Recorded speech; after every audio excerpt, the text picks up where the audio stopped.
Welcome to WrestleMX. I'm Michael. And I'm Sally. Please sit back, relax, and enjoy our look at the Elimination Chamber.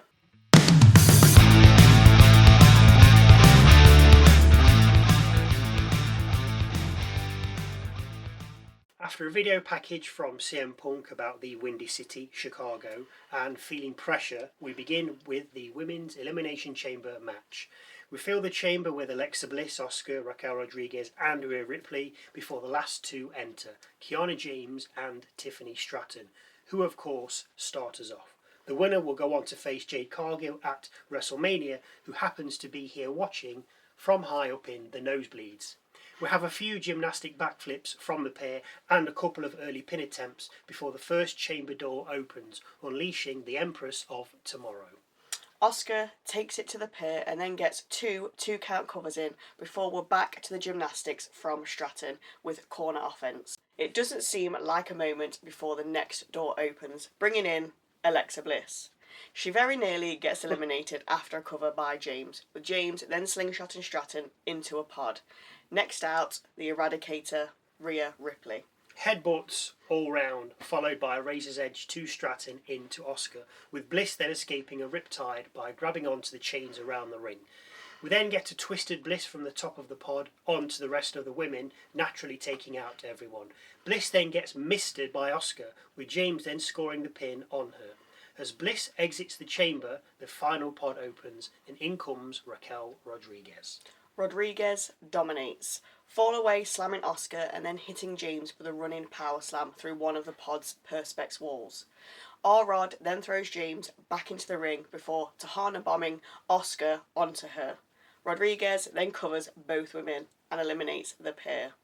The last three then fight it out, with Raquel trapping Rhea in the chain around the ring, before then fall away slamming Stratton and dropping her corkscrew corner elbow. Stratton and Rodriguez then find themselves on the top rope, where the awaiting Rhea Ripley, who's now freed herself from the chain mesh, cannonballs from atop a pod. Ripley and Rodriguez crash to the mat, leaving Stratton to land the prettiest moonsault ever to Big Mommy Cool, cover and eliminate the Judgment Day member. The last two now go at it, with an Alabama slam netting Stratton a 2-count cover. Stratton misses a top rope swanton, with Ripley then getting a 2-count of her own. Stratton, now busted open and bleeding from the nose, does eventually land a swanton from the top rope and then covers for yet another 2. Tiffy then calls time on Ripley and heads to the top rope once again, looking for the moonsault, but Ripley gets up and pushes Stratton, who crashes into one of the pods. The Eradicator then drags Stratton back into the ring, hits her with a riptide and covers for the 1, 2, 3. I was surprised by this, because we both said Stratton. Yeah. But not a problem with Ripley. No, it's a surprise, because it would be good to see Rhea and Jade. You see, the thing is though, again with Rhea, you've had her as a champion, then you've put her into a tag, and they were champions, and they've lost it, and now she's involved in the title again. That's what I mean. Rhea doesn't really fit as her own character. No, it's like she has to have a title. I know she's popular. That's the point. But they have to put a title on her. Like, she can do her own thing. But I don't know. Anyway, next up, Becky Lynch defending her Intercontinental Championship against AJ Lee. In the commentary build-up, Cole calls AJ Lee AJ Styles, so it's not only us that makes that mistake, accidentally on purpose, although his was a genuine mistake. It's a back and forth start with some technical elements from the pair, with Lynch then getting the upper hand and goading the crowd. A Bexploder gets Lynch too, with the pair then exchanging blows in the middle of the ring. A Bulldog from Lee puts her in control, with a Tornado DDT and Shining Wizard then getting her a 2-count cover. After another failed cover attempt by Lynch, she removes one of the turnbuckle pads. It's not quite used yet as Lynch lands a superplex before the pair exchange 2-count covers. The ref then notices the turnbuckle pad is missing and tries to replace it, but Lynch pushes Lee into her and then rolls her up, but again only for 2. Lynch then aims a kick at Lee, but Lee ducks, with a kick taking out the ref. Lee then puts Lynch in the Black Widow, with Lynch tapping. The ref, though, doesn't see it as she's down and out. Lee releases the move, with Lynch mounting a comeback, and the fight then heading to the outside. Lynch slides a chair into the ring with the pair then eventually getting back into the ring. Lee suffers a DDT onto the chair and then manhandle slam before being covered. The referee comes to but only counts to 2. Lynch can't believe it, so tries to throw Lee into the exposed turnbuckle, but the ref gets in the way and stops the last kicker. Good on the ref. The two fight on, with Lynch then aiming attack at Lee. Lee dodges, with Lynch planting himself firmly into the exposed turnbuckle. AJ takes advantage, locks in the Black Widow, and causes Lynch to tap out. AJ Lee is the new Intercontinental Champion. Let's hope she doesn't part-time it. Oh, I know, yeah. Up next, Finn Balor taking on CM Punk for the World Heavyweight Championship. For me, this was no barn burner, with Balor taking the early going, Cole mentioning Chris Jericho because he's in the box. He's in the box. And the crowd only into it because they're favourite sons in the match. Punk picks up 2 after a clothesline from the top rope, with Balor then picking up 2 of his own. Balor counters a GTS into a small package for 2, with Balor then missing a coup de grace. Punk lands a running knee and elbow drop from the top rope before covering for 2. Both men are now bleeding from the facial area, with Balor then hitting a sling blade. Punk comes back and locks in the Anaconda Vice, but Balor fights out, lands a coup de grace and covers again for 2. Punk then powers up Balor and lands a GTS, but Balor rolls out the ring with the fight then following. Punk is shotgun drop kicked through the timekeepers, with Balor then tossing him back into the ring. Sling blade, shotgun drop kick, countered coup de grace, with Punk then locking Balor into a sharpshooter. Finn, though, makes the ropes. With a few head kicks later, it's all over as Punk hits one more GTS and covers Balor for the most predictable 1, 2, 3 I think there's ever been. The pair shake hands after the match, with AJ Lee then heading out and hugging her husband. Yeah, I don't really know why. I don't understand this. I mean, Punk was never going to lose. No. He's in Chicago. It's in Chicago. All the artwork's been done for Mania. Yeah.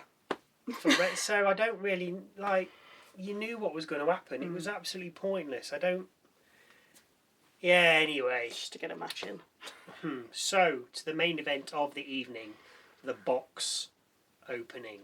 Pierce and Aldis are not messing about and crowbar that sucker open at the top of the rampway to reveal a coffin. The Undertaker's making a comeback. What? No. The pair walk away with the coffin then opening. A myriad of women exit the coffin, followed by Y2. No, it's Danhausen. I think that's how you pronounce his name. So, yeah, I want to say that's From AE, but he's not anymore because Yeah. he's here. I don't know what he's going to bring. No. I don't watch that. I don't know what he does. I don't know if he's a comedy character. I feel like he is. I mean, It's is not serious. that going to put R-Truth's nose out of joint? Anyway, he's now joined WWE. I don't know. Okay. Like they ain't got enough wrestlers. They got a ton of tag teams in the back know. doing nothing. I know. Anyway, enough of that. So, to the real main event of the evening, the men's Elimination Chamber match. Trick Williams enters first, followed by LA Knight, Logan Paul with Heyman and Theory, Not in the ring though. and Randy Orton, meaning we start with Javon Evans and then last out, Cody Rhodes. Mark, the ring announcer, Nash, announces Javon Evans as Javon Williams. So you don't need to watch Botchamania because we've just told you. But aside from that, let's begin the final match of the night. Rhodes gets the early going, even though the pair do exchange covers. First out, though, is Trick Williams, who takes out Rhodes and then goes at it with Evans. Evans goes for an early OG cutter, but Trick catches it. Trick then double bookends / rock bottoms Rhodes and Evans, with a fight then breaking out between the three. Paul comes out next, with all 3 of the other competitors going straight for him. Rhodes and Trick send Paul crashing through the side of a pod, with Rhodes, Evans and Williams then going back at it. Paul comes back and takes out the other 3, just as LA Knight is unleashed. He, of course, takes it to Paul, with the pair throwing each other into a pod. Paul, Evans and Knight then find themselves on top of a pod, with, of course, Paul being thrown off onto the awaiting Rhodes and Williams. Knight then BFTs Evans on top of the pod, with everyone having a rest as the last door opens, unleashing the Viper. Orton deals with Trick and Paul before the pair suffer a draping DDT. Orton readies an RKO, but Knight BFTs him. Evans by now has recovered and lands a splash to Williams from the top of the pod. Before he can cover though, Paul hits the pulverizer on Javon and covers, thus eliminating Mr. Bouncy. After Knight covers Rhodes for 2, Orton and LA go at it, with Knight looking for an elbow off the middle rope. As he leaps to the top rope though, he manages to slip, land on the mat and then deliver a standing elbow drop to Orton. Knight then kicks out of a trick cover and BFTs him, only for Paul to then low blow Knight and cover the megastar for 3. Paul then goes to work on the other 3 and then reverses a move by Trick. Trick ends up in a crossroads which is hit, but Paul grabs Rhodes, posts him and then steals the cover on Williams. Paul is now 3 for 3. As the chamber opens for Trick to leave, a masked man appears and starts to climb the chamber. Does he not know you cannot get in from the top? Yeah. There's no door. Why are you climbing the chamber? Anyway, he's soon pulled down, marched up the rampway by security and demasked to reveal once again an absolute nobody. As Trick is helped out of the chamber, the real masked man enters. He kicks Paul and then stomps him, leaving Rhodes to feed on Paul's carcass and cover for an easy 1, 2, 3. Before the mystery man leaves the chamber though, he removes his mask and reveals himself to be Seth Rollins. Seth exits through the crowd, leaving Rhodes and Orton to then duke it out. Only they don't. As before the chamber is closed off, Drew McIntyre enters and hits Rhodes with the belt. He then lines up a claymore but misses, with the pair then trading blows. Drew gains the advantage, but Orton then grabs him and lands an RKO, with Rhodes then hitting the Scottish Warrior with a crossroads. Quick as a flash though, Orton RKOs Rhodes and then covers for the 1, 2, 3. Randy Orton wins and will now go to WrestleMania to face Drew McIntyre for the undisputed WWE Championship. Those crazy last 3 minutes. You gotta love. Yeah, like nothing happens. Nothing happens. For like 20 minutes. And then that last like 5 minutes, it's like, what is going on here? I think the chamber has come to a point where the Rumble was always like, what old person's going to come down and wants to have another go? To now the chamber, just like people. Who's going to interfere? Who's going to interfere? Who's going to get in? Yeah. I love it. I'm not complaining about it. But to have, I knew McIntyre would do something. I just he's going to do something, but I don't know what. And who's he going to attack? I think especially because kind of everyone had gone, and we just noticed and the Trick door was messing about. The door hadn't closed. I'm like, the door's Trick, not. just get out. No one's in the way. Why is the door not closed? And then.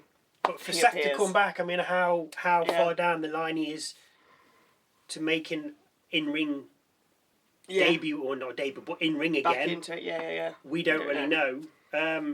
But yeah, I think it's great. I mean, that masked man climbing up the stairs, that was stupid. Yeah, he was climbing up the outside. At least try and get in the inside. But yeah, kind of when they grabbed him, I was straight away, I think I said to you, I was like, decoy, there's another one. And you were spot on. No, anyway, if you enjoyed us, and like what we did, then obviously give us a like. If you want to subscribe, brilliant. We enjoy doing this. Yes, very much. Anyway, yes, just thank you for watching. And then hopefully we'll see you Tuesday for Raw.